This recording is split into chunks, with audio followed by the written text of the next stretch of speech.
Hi all. In the last video, we have learned the flash type ADCs, and the main disadvantage of a flash type ADC is that we have to use a large number of converters for the conversion process. That is, number of converters, that is number of op-amps is equal to 2 raised to n minus 1, and also with increased number of bits, the priority encoder also become more complex. So those are the main disadvantages of the flash type ADC. So here in this video we will discuss about the successive approximation type ADCs and dual slope ADC. And the first one, the successive approximation type ADC is more faster than any other ADCs. That is, it takes shorter conversion time for the process, and this is the basic figure of an successive approximation type ADCs. Here you can see we are using a single converter here, and there is an SAR register, that is successive approximation register. SAR means successive approximation register. We are using an SAR here, where the SAR receives the SOC signal and also it produces the EEOC, that is end of conversion signal, along, and the clock signal we are giving to this SAR register. Okay, and it will output the actual digital output value corresponding to this analog input value. Okay, number of lines will be there based on the number of bits we are using. And this is a type of ADCs where we are using a DAC inside that ADC. For the conversion process we are using an D. So this ADC is a little more expensive than any other ADCs, and the output of this DAC is given as the inverting terminal voltage to a comparator. Okay, so that's the main components, and the working is when here we are applying an analog input value, and when this SAR, that is successive approximation register, receives an SOC signal, it will immediately set its output value as, that is 1 0 0 0 0 0 0. That is, if you are 8-bit ADC, okay, if the number of lines here, number of bits here is 8 bits, then the successive approximation register will set the MSB bit. So here D1 is the MSB and DN is the LSB. Okay, if we are using an 8-bit ADC, D1 to D8 will be there. So D1 will be MSB, D8 will be LSB, and the SAR will set immediately the MSB bit to 1 and all other bits to 0. Okay, all other bits to 0. So here one more 0 is there because we are using an 8-bit ADC. Okay, so 1 0 0 0 0 0 0 0 is the output of the SAR first initially. Okay, and this DAC will convert this digital input corresponding to an output VD, that is analog output value VD, and this VD is compared with the analog input value here with using a comparator. Okay, and suppose if this VD is less than VA, okay, if the output of the DAC is less than VA, that is our input value, analog input value VA, then the output of the comparator will be high, and when the SAR register, this SAR register still receives a high value here, that output of the comparator, then in response the SAR will maintain the MSB bit D1 at 1 and the next lower significant bit, that is D2. Okay, next lower significant bit is D2. Okay, and the D2 is made 1. Then now the output of the SAR register will be 1 1 1 1 0 0 0 0 0 0. So this will be the output of the SAR register now. Okay, that is when the output of the DAC, that is VD, is less than VA, then immediately the SAR will set the next lower significant bit, that is D2 to 1, that is 1 1 0 0 0 0, like that. Okay, suppose if the output of the DAC VD is greater than VA, Okay, if it is greater than VA, then what happens is the comparator output will go low, that is it will be 0 here, and the SAR will respond to it by resetting its MSB. That is, now initially the output was 1000000. Okay, and if this VD is greater than VA, then the SAR will respond to it by resetting its MSB to 0, that is D1 to 0, and making the next lower segment D2 to 1. That is, the output now becomes 0 1 0 0 0 0 0 0. One more 0 is there, I have missed it. Okay, 8 bit for an 8 bit ADC. Okay, so this will be the current output of the SAR register. Okay, that is when this VD is greater than VA. Okay, that is our analog input value, and the SAR will reset its first, that is MSB to 0, and the next lower segment bit to 1. Okay, then this process will continue after it check all the bits values, that is when this DAC output becomes equal to analog input value. Okay, that is when both these values are equal, that is, which means the output of the SAR, okay, SAR is equal to it will be corresponding to the directly proportional to the analog input value VA here. When these two values are equal, then the SAR will and it will produce an end of conversion signal here. Okay, so that's the process. Successive approximation type ADC is working based on this technique, and here the advantages are the conversion time is very short, and it is little bit expensive. Okay, that is the main disadvantage. Okay, little bit expensive here. And the next type of ADC is the dual slope ADC. And dual slope ADC, why that name is, the here based on the waveform you can see two slopes here. Okay, I will explain it later. Because of that two slopes, we are calling it as dual slope ADC, and it is also called as integrating type ADC, because here if the analog input is changing, here Vin is the analog input. Okay, Vin is the analog input we are giving. If the analog input keep on changes during the conversion, then the ADC digital output will be proportional to the analog input averaged over the integration period. Okay, that is, the output is proportional to the analog input averaged over this integration.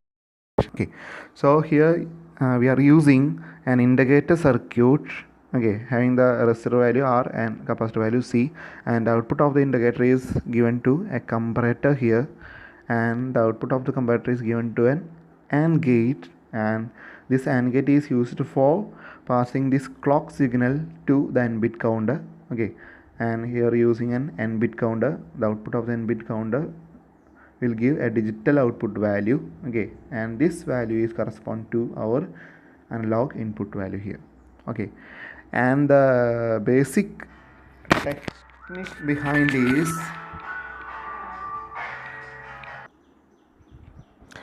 and the basic method, the basic of this the dual slope ADC is that, so here the initially the input is connected to the input of that integrator is connected to our analog input value V in.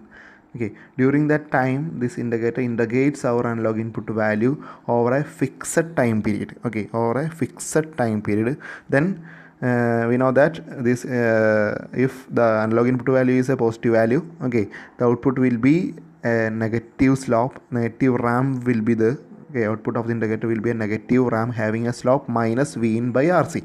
Okay, minus V in by RC. So the analog input is integrated over a time period T1. Okay, after a particular fixed time period T1, the output of the integrator will reach V1. okay, V1. So this is the value here, the output value V0.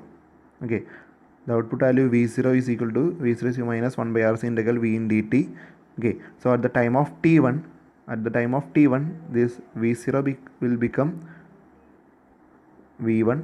Okay, V0 is become V1, and we are integrating it over a time period t1. Okay, so V1 is equal to minus t1 by RC into V in. Okay, so this is the voltage output of the integrator after this t1. And what happens after t1 is that then after t1 we are connecting the input of the integrator to a negative reference value minus V reference. Here it is a negative value, so the slope of the integrator, so output, the slope of the integrator will be a positive value, that is V reference by RC. Okay, and it will integrate up to the output of the integrator becomes 0. Okay, output of the integrator becomes 0. Okay, so after at the end of t2 we can say that the output voltage V0 is equal to, okay, minus 1 by RC integral minus V reference dt, that is after t1 we are giving the input as minus V reference. Okay, so V0 output voltage will be is equal to V0 plus the initial value at the output of the integrator. So here the initial value at the output of the integrator is V1. Okay, so here the initial value is V1, and after that t1, after the time value, we are giving the negative V reference to the input of the integrator. So the output value V0 is minus 1 by RC minus V reference dt plus V initial. That is, we are integrating minus V reference over a time period t2. Okay, so this is a time period t2.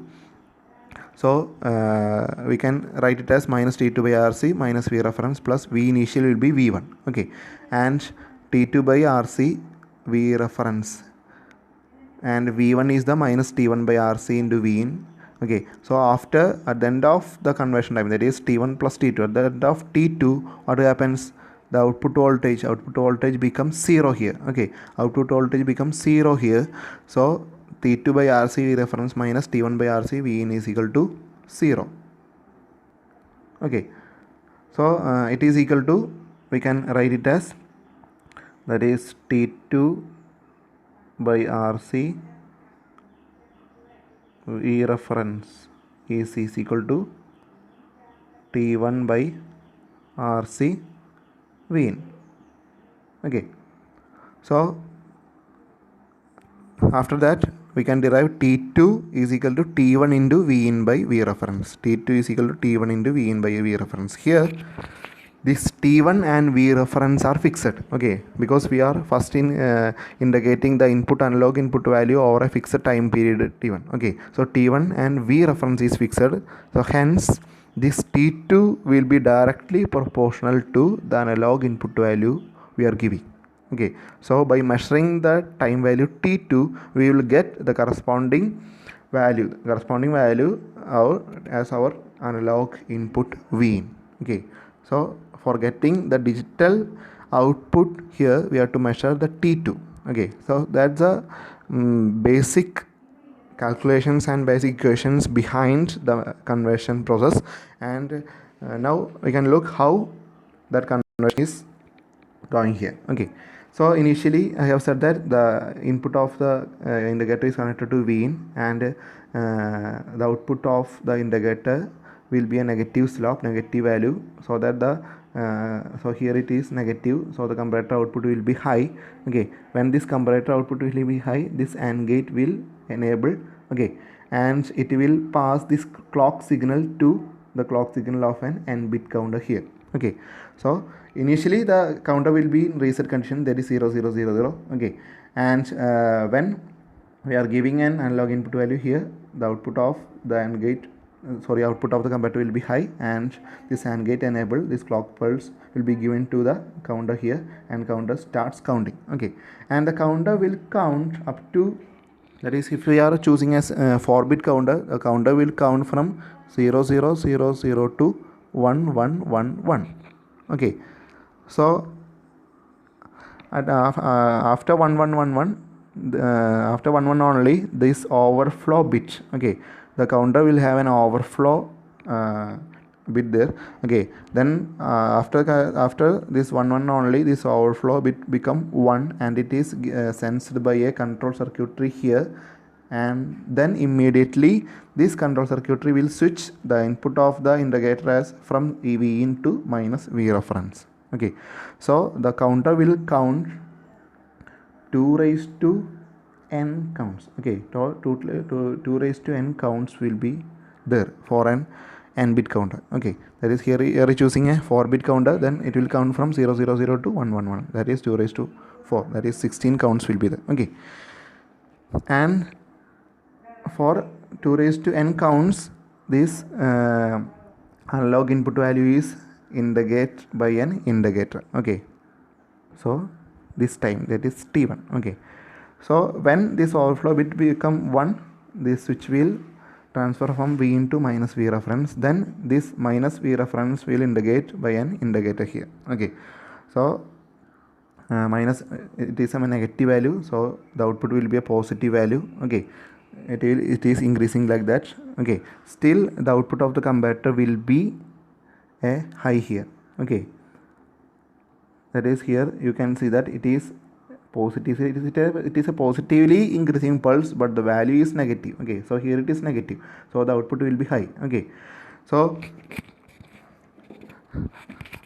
we know that now the position of the counter is in reset condition, that is after counting 1111 the counter will reset itself to 000. Okay, and here we are indicating minus a reference here, then we know that the output of the comparator will be 1 here, and when this clock pulse receives by the counter here, the counter starts counting again from 0000.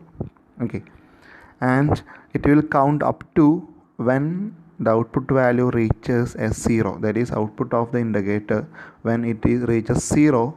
Okay, when it is reaches 0, the comparator output will become low, and the AND gate will disable here, and the clock pulse will not transfer to the input clock here. Okay, so the counter will stop counting. Okay, so we are getting a corresponding digital output value corresponding to this T2 time. Okay, so here the counter starts when we are indicating minus V reference, when the switch transferred V in to minus V reference, that is here it is the starting of T2. Okay, so from here to here the counter counts. Okay, so we have already derived that this T2 is directly proportional to V in. Okay, so the count, the digital output, the digital count here will be directly proportional to the analog input value V in here. Okay, so it is a very tedious process. Okay, but very accurate process. Okay, so the conversion time is very slow for a dual slope ADC. That's why it is not used in digital browsing type applications. It is only used where the accuracy is the main concern. Okay, so it is mainly used in our digital voltmeters and multimeters, etc. Okay, so that's about our dual slope ADC. It is an indicating type ADC. I hope you can understand, you have also already understand the working of dual slope ADC. Thank you.